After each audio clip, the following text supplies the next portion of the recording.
Di luar prediksi, tak berkutik Timnas U17 Indonesia digilas Korea Utara 6 gol. Timnas Indonesia menuju ke Piala Dunia 2026 PSSI dapat dana bantuan 199 miliar dari pemerintah Indonesia. Netizen berkomentar melihat ada kejanggalan kembali drawing Liga 4 yang diulang. Apakah benar ada settingan? PSSI segera bentuk Timnas U23 Indonesia, ditargetkan tembus Olimpiade 2028. Mungkinkah Timnas Indonesia U17 masuk pot 1 drawing Piala Dunia U17 2025? Optimistis, Calvin Verdonk yakin bahwa NEC Nijmegen tembus kompetisi Eropa musim depan.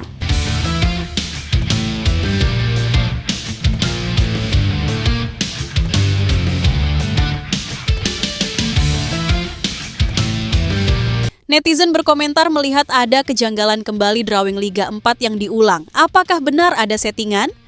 PSSI telah melakukan drawing Liga 4 2020, 2025 ulang pada Senin, 14 April 2025, siang. Sayangnya, netizen kembali menemukan adanya kejanggalan dalam proses undian tersebut.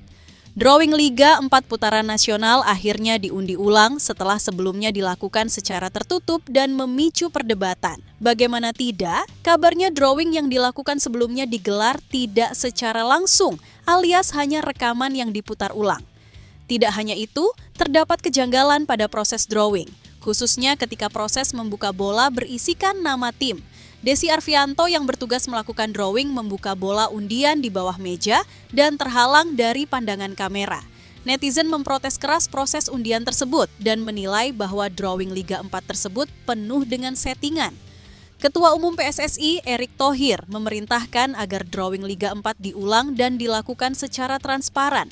Akhirnya, drawing Liga 4 resmi diundi ulang pada hari ini dan telah diketahui hasil akhirnya. Netizen kembali menemukan adanya kejanggalan dalam proses undian ulang tersebut. Pertama, video terpotong-potong pada saat siaran berlangsung. Tak lama setelah tayangan drawing selesai, video tersebut kemudian hilang dari kanal YouTube PSSI TV alias dihapus. Selang beberapa jam kemudian, video drawing kembali diunggah di kanal YouTube PSSI TV sekitar pukul 7 malam. Pada video yang diunggah ulang itu, netizen menemukan beberapa kejanggalan. Ada indikasi video yang disiarkan di PSSI TV merupakan tayangan ulang atau taping. Salah satu momen yang disorot terjadi pada menit 15,23 hingga 15,28. Pada durasi itu dinilai adanya indikasi video dipotong. Kemudian ditemukan kesalahan input nama tim asal NTT di grup B dan grup P. Pada proses undian, tim yang masuk grup B adalah NTT 3. Namun, pada akhir pengumuman justru NTT 3 tertukar dengan NTT 2 yang seharusnya di grup P3.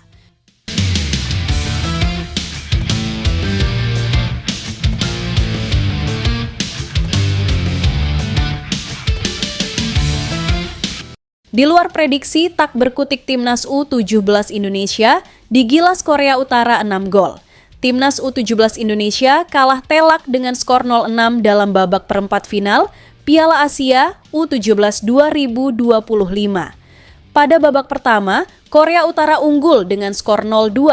Pertahanan Garuda Asia cukup panik saat tim lawan sudah berada di kotak penalti. Hasilnya, gol tercipta pada menit ke-7 lewat Choi Song-hun. Umpan dari Pak Kwang Song sukses diselesaikan oleh Choi melalui kaki kanan dan gagal dikawal dengan baik oleh bek Indonesia. Selanjutnya, gol kedua terjadi karena kemelut di depan gawang Indonesia. Kim Tae-guk memberikan umpan cerdik pada Kim Yoo-jin yang dengan sigap menyelesaikan dengan gol. Babak kedua baru dimulai, Korea Utara sukses mencetak gol ketiga. Kali ini umpan cerdik dari Pak Kwang Song dikirim langsung ke kotak penalti. Ri Kyong-bong sukses menang duel saat melawan Putu Panji dan sukses melakukan eksekusi matang ke gawang Indonesia pada menit ke-48. Tak ada perubahan. Indonesia kembali melakukan kesalahan berakibat fatal pada menit ke-59 karena Putu Panji tertangkap handball di kotak penalti. Kim Tae-guk yang jadi eksekutor mengirim bola ke sisi kanan bawah dan gagal dijangkau kiper Indonesia. Masih terguncang, Ri Kang-rim sukses mencetak gol setelah menang duel dengan bek Indonesia A. Ri lepas dari kawalan bek Indonesia dan eksekusi dinginnya sukses menghujam gawang Dava. Tak ingin berhenti, Korea Utara mencetak gol pada menit ke-77. Kali ini Pak Juwon sukses melepaskan tendangan ke arah kiri bawah gawang Indonesia yang gagal diantisipasi dengan baik. Unggul dengan jarak yang cukup jauh membuat Korea Utara semakin nyaman hingga masuk menit ke-80. Skor 0-6 menutup kemenangan Korea Utara dari Indonesia di laga ini. Ini jadi kekalahan perdana Garuda Asia di Piala Asia U17 2025. Sebelumnya, mereka sukses menyapu bersih kemenangan di penyisihan grup C. Korea Utara akan melawan Uzbekistan di babak semifinal.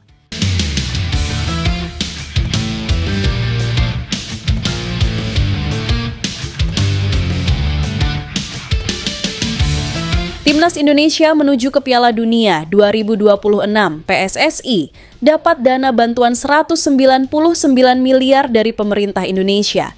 Hal itu dipastikan oleh Menteri Pemuda dan Olahraga, Menpora, Dito Aryo Tejo. Kata Dito, pemerintah Indonesia mengeluarkan uang sebesar 420 miliar untuk beberapa federasi olahraga tanah air, salah satunya PSSI. Nah, PSSI paling banyak mendapatkan dana bantuan dari pemerintah Indonesia. Yang terbesar tentunya PSSI yakni 199 miliar rupiah, hampir 200 miliar rupiah, kata Dito. Dito mempunyai alasan pemerintah Indonesia memberikan banyak uang kepada PSSI selama 2025. Kata Dito, PSSI sedang menargetkan Timnas Indonesia menuju ke Piala Dunia 2026. Peluang Timnas Indonesia masih terbuka lebar untuk ke Piala Dunia 2026 pada tahun ini.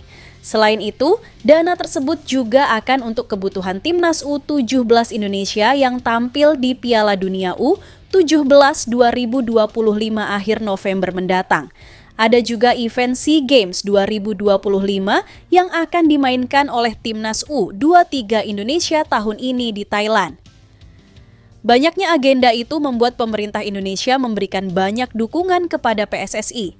Pastinya menuju ke Piala Dunia 2026 itu semua akan ditingkatkan levelnya. Dari 2019 sudah ada sebuah instruksi perihal percepatan transformasi sepak bola dan prestasinya. Saya sudah sampaikan bahwa seluruh kebutuhan yang diikuti para cabang olahraga harus bisa mendapatkan targetnya masing-masing, kata Dito. Dito mengakui bahwa pemerintah Indonesia sudah melakukan review berdasarkan kebutuhan dari setiap cabang olahraga, termasuk PSSI. Dari hasil itu, tidak semua cabang olahraga mendapatkan nominal yang sama. Sebab kebutuhannya berbeda-beda dan jumlah atletnya juga berbeda-beda, kata Dito. Jadi semua kami berikan sesuai kebutuhan masing-masing. Insya Allah tidak ada yang kurang. Kalau kurang, pemerintah Indonesia akan membantu melalui BUMN, kata Dito. Sementara itu, Ketua Umum PSSI, Erick Thohir, mengucapkan rasa terima kasih kepada Presiden Indonesia, Prabowo Subianto, yang terus mendukung PSSI. Ia bersyukur PSSI mendapatkan dana bantuan sebesar 199 miliar. Kami sendiri juga mengumpulkan dana secara tertentu dari pihak swasta yang hampir menyentuh 450 miliar. Jadi, angkanya saya rasa signifikan. Ini juga harus sejalan dengan prestasinya sendiri. Bukan hanya dananya, tapi juga prestasinya, tutup Erick Thohir.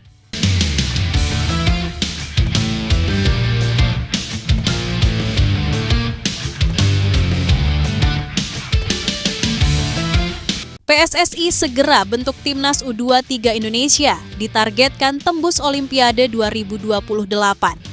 Sejatinya, PSSI sudah menunjuk tim pelatih untuk Timnas U23 Indonesia.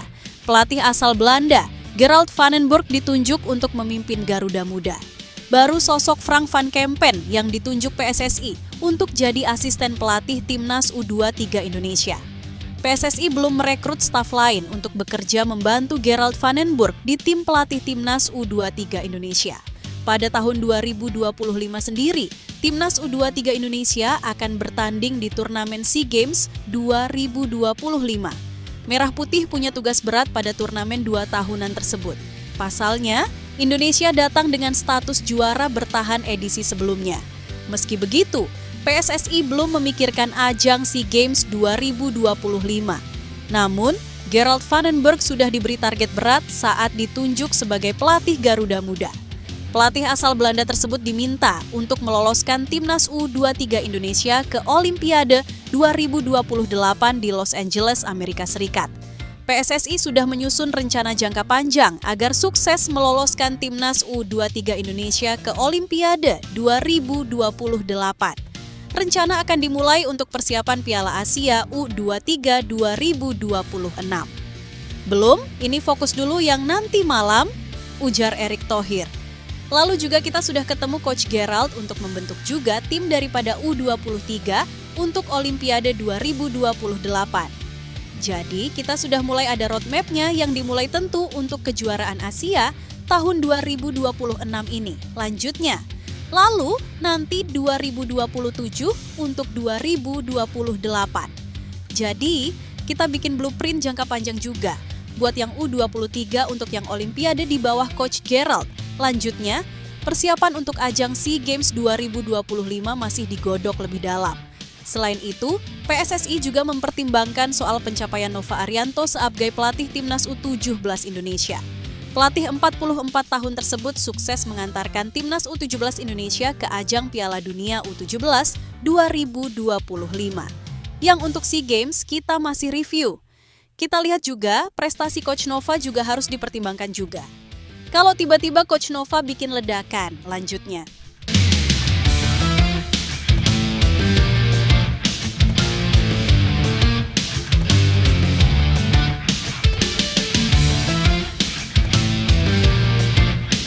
Nova Arianto ungkap jasa besar Indra Syafri untuk kariernya hingga bisa bawa timnas U17 Indonesia lolos ke Piala Dunia U17 2025. Pelatih timnas U17 Indonesia Nova Arianto mengungkapkan jasa besar mantan pelatih timnas U20 Indonesia Indra Syafri hingga berada di titik sekarang.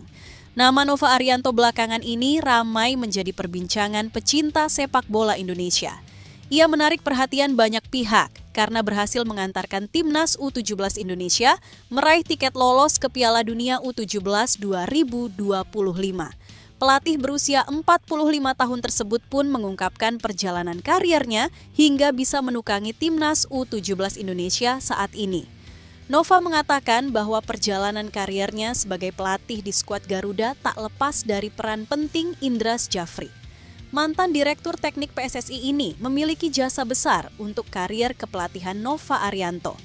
Juru taktik timnas U17 Indonesia itu menceritakan bahwa awalnya ia bisa membantu di tim kepelatihan tim nasional saat era Indra Syafri. Nova Arianto mengatakan bahwa awal ia bergabung di tim kepelatihan timnas U23 Indonesia. Saat itu, ia menjadi asisten pelatih Indra Syafri di timnas U23 Indonesia pada Juli 2019. Kala itu, Indra Syafri tengah mempersiapkan timnas U23 Indonesia buat Piala AFF dan juga SEA Games. Untuk itu, Nova Arianto dipanggil buat membantunya menjadi asisten dan kariernya pun lancar hingga saat ini. Nova mengatakan bahwa ia pertama kali dipanggil Indra Syafri pada tahun 2019 dan diminta membantunya. Ia merasa senang dan sangat bersyukur karena atas kepercayaan itu. Ia saat ini bisa menukangi timnas U17 Indonesia, bahkan bisa melangkah juah hingga mencatatkan sejarah lolos ke Piala Dunia U17 2025 untuk pertama kalinya melalui kualifikasi. Karena dari tahun 2019, saya mendapatkan telepon dari Coach Indra dan ia menyampaikan untuk membantunya di timnas U23 saat itu sebagai persiapan untuk AFF dan SEA Games, kata Nova. Untuk itu, saya bersyukur dan terima kasih dengan Coach Indra hingga saat ini saya bisa menjalani proses saya sebagai pelatih tim nasional, tegasnya. Lebih lanjut, Nova Arianto pun mengaku sebagai pelatih junior, ia selalu meminta bimbingan dari Indra Syafri. Nova Arianto meminta masukan dari Indra Syafri tentu saja agar apa yang ia lakukan untuk timnas Indonesia ini berada di jalut yang tepat. Oleh karena itu, Nova mengaku sangat bersyukur dan berterima kasih kepada Indra Syafri.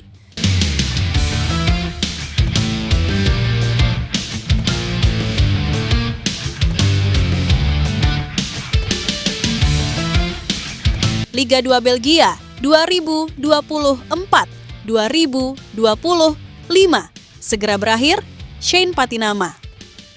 Lebih baik dari Raja Nainggolan, Hanya tinggal menyisakan satu pertandingan, Liga 2 2024 sampai 2025 bakal segera berakhir.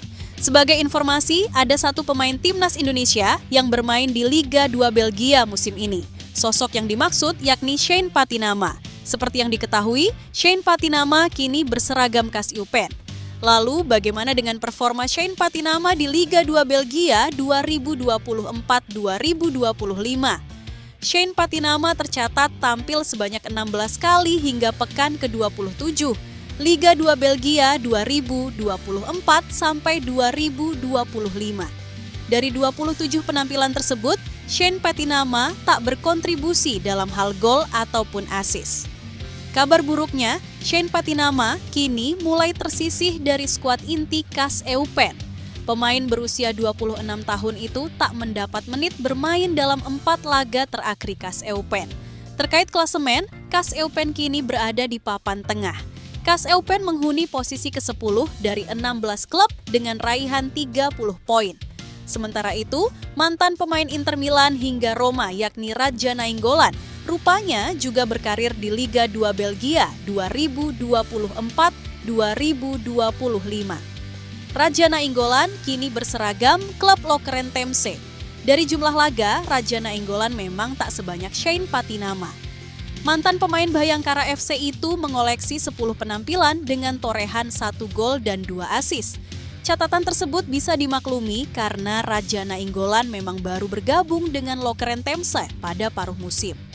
Terkait klasemen, Lokeren Temse kini menempati peringkat ke-7 dengan raihan 38 poin.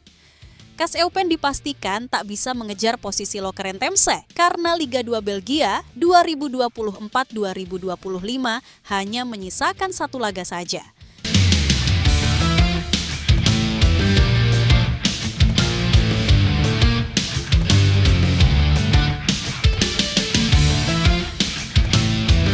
Jawaban Erick Thohir soal permintaan pertahankan Nova Arianto sebagai pelatih Timnas Indonesia U17. Ketua Umum PSSI itu menyatakan masa depan Nova Arianto di Timnas Indonesia U17 bukan di tangannya. Namun, hal itu berdasarkan evaluasi dari jajaran Exco PSSI.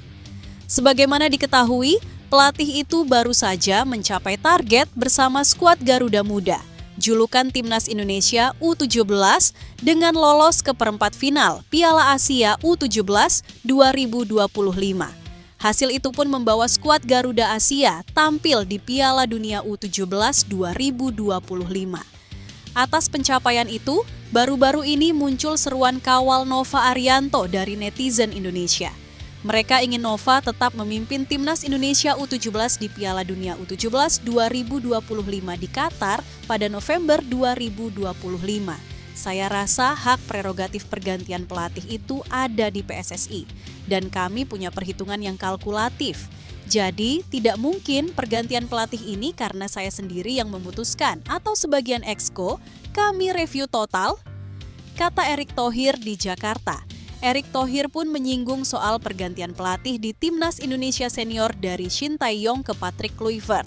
Menurutnya, pergantian pelatih itu juga dari evaluasi.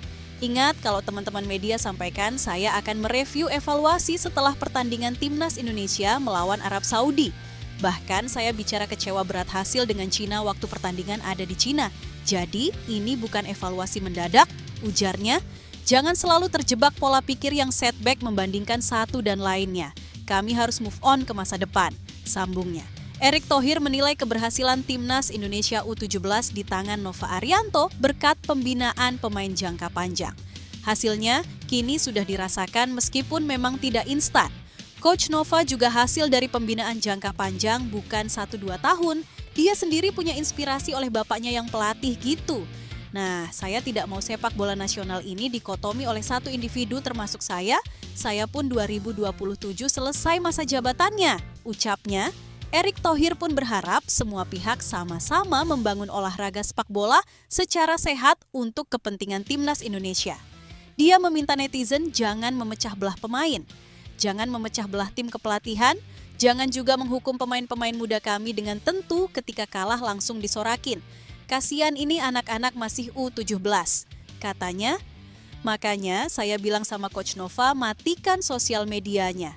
Tidak semua kuat dengan sosial media. Insya Allah saya kuat. Tutupnya.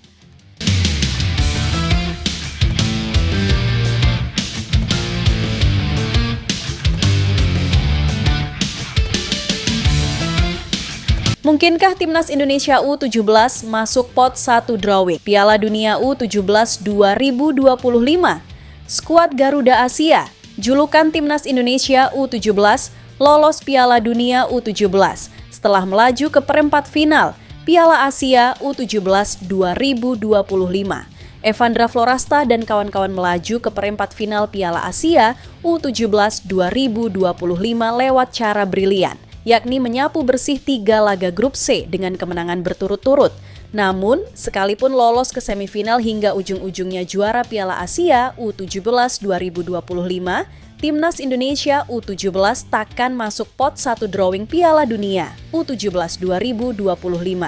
Penyebabnya karena FIFA tidak menjadikan pencapaian di level regional sebagai tolok ukur penentuan pot di Piala Dunia U17.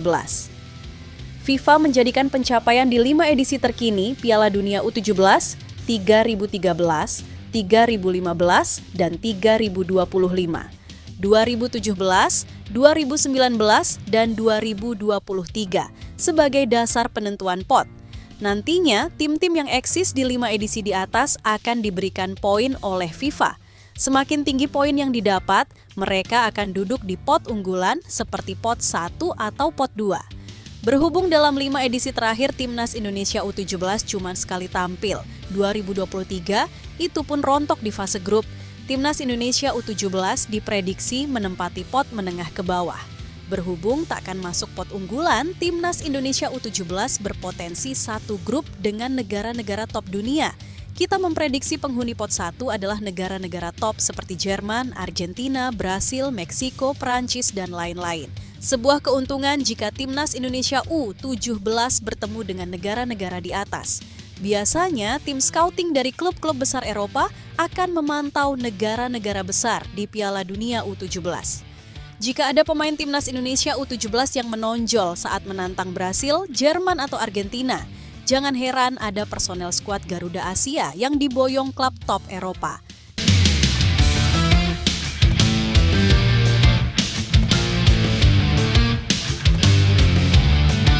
Optimistis, Calvin Verdonk yakin bahwa NEC Nijmegen tembus kompetisi Eropa musim depan. Bek Timnas Indonesia itu yakin bisa membawa NEC Nijmegen tampil di kompetisi Eropa musim depan. Verdonk pun kirim pesan khusus untuk rekan-rekannya. Dia mengingatkan para pemain NEC Nijmegen untuk bermain lepas di sisa laga Eredivisie 2024-2025. NEC baru saja meraih kemenangan dramatis 2-1 atas RKC Waalwijk di Govaert Stadion Sabtu 12 April 2025 dini hari WIB. Kemenangan ini menjadi momen penting bagi tim asuhan Rogier Maier yang perlahan menjauh dari zona degradasi dan mulai mendekati zona play-off Liga Konferensi Eropa. Saat ini, NEC duduk di peringkat ke-10 klasemen sementara dengan 33 poin. Verdonk yakin timnya masih memiliki peluang besar untuk memperbaiki posisi dan lolos ke babak play-off. Meski ini sudah akhir musim, kami harus bermain tanpa beban di pertandingan-pertandingan terakhir, ujar Verdonk. Dikutip dari Forza NX, kami masih akan menghadapi tim-tim pesaing langsung yang bisa kami salip, lanjutnya. Dengan sisa 5 pertandingan di Eredivisie musim ini, Verdonk menegaskan pentingnya tampil maksimal di setiap laga. Dia juga menekankan pentingnya kepercayaan diri untuk mencapai target lolos ke kompetisi Eropa. Kami harus percaya bahwa kami bisa lolos ke play-off untuk tiket kompetisi Eropa. Di sana, apapun bisa terjadi. Siapapun bisa mengalahkan siapapun.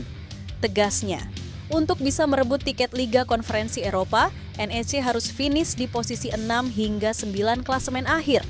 Peluang itu masih sangat terbuka mengingat mereka memiliki poin yang sama dengan Fortuna Sittard di peringkat 9 dan hanya terpaut 1 angka dari Heerenveen di posisi 8. Laga krusial akan dilakoni NEC saat menghadapi Heerenveen di Stadion AB Lenstra pada 27 April 2025. Verdonk dan kolega wajib meraih kemenangan demi menjaga asa tampil di Eropa musim depan.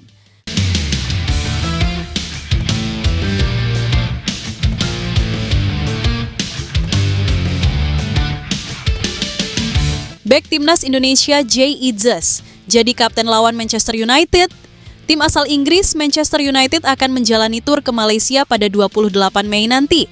MU akan menjalani uji coba melawan ASEAN All-Star di Stadion Bukit Jalil, Malaysia.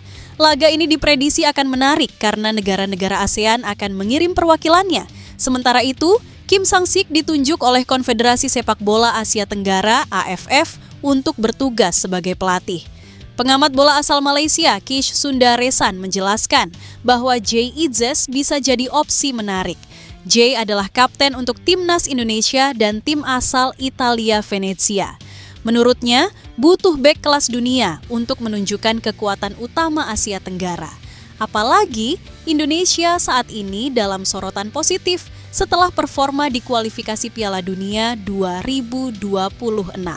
Kita memerlukan seorang pemimpin kelas dunia untuk berhadapan dengan nama-nama seperti Rasmus Højlund dan Joshua Zirkzee, kata Kish Sundaresan dilansir dari kanal YouTube Astro Arena.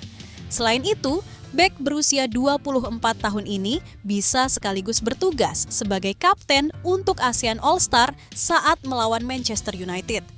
Melihat jadwal Venezia, pemanggilan Jay kemungkinan bisa terwujud.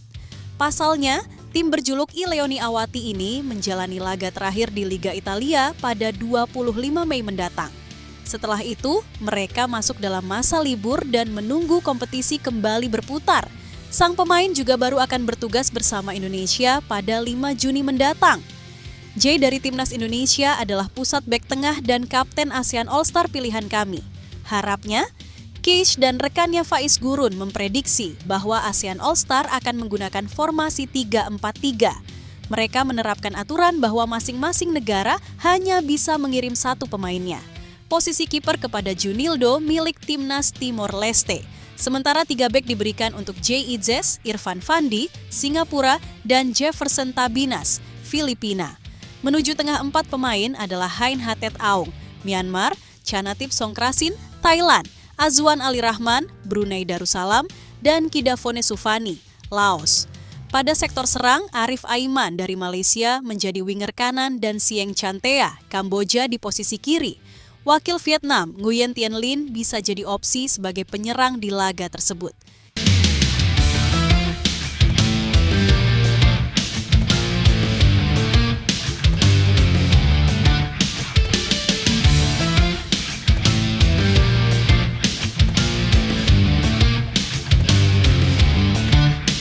Maes Hilgers disindir kaki kaca oleh pengamat Belanda. Sindir karirnya di Timnas Indonesia terancam.